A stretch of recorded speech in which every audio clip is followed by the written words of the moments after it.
Chittadi public ലൈബ്രറിയുടെ ആഭിമുഖ്യത്തിൽ കുട്ടികൾക്കായി വായന കളരി സംഘടിപ്പിച്ചു. ലൈബ്രറി പ്രസിഡന്റ് ഡയസ് മാത്യു കൊക്കാട് അധ്യക്ഷത വഹിച്ചു. Kanjirappally taluk library council president PK Babulal ഉദ്ഘാടനം നിർവഹിച്ചു.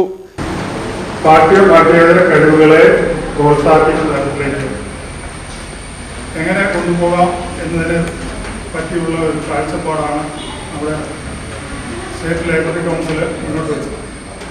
അതിൻ്റെ അടിസ്ഥാനത്തിൽ നമ്മുടെ സംസ്ഥാനത്താകമാനം ഉള്ള ഗ്രന്ഥശാലകളിൽ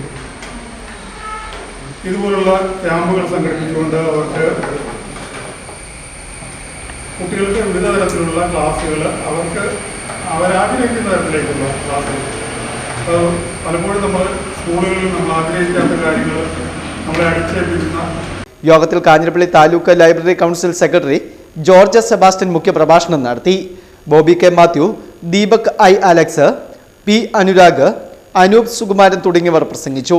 വായനക്കളരിയോട് അനുബന്ധിച്ച കുട്ടികൾക്കായി ഭാഷാ പരിശീലനം, സിനിമാസ്വാദനം, പുസ്തകാസ്വാദനം, ജനപ്രതിനിധികളുമായുള്ള സംവാദം, സർക്കാർ ഓഫീസുകളിലെ പ്രവർത്തനങ്ങൾ പരിചയപ്പെടുത്തൽ, ടെലിഫിലിം നിർമ്മാണം, AI പരിശീലനം, ചിത്രരചന മത്സരം, കൈയെഴുത്ത് മാസിക നിർമ്മാണം, പഠനയാത്ര എന്നിവയാണ് 5 ദിവസങ്ങളിലായി നടക്കുന്ന ക്യാമ്പിൽ ഉൾപ്പെടുത്തിയിരിക്കുന്നത്. ക്യാമ്പിന് ഗീതു ഷിജു, പീറ്റർ തോമസ് എന്നിവർ നേതൃത്വം നൽകി. Festoon news, Mundakayam.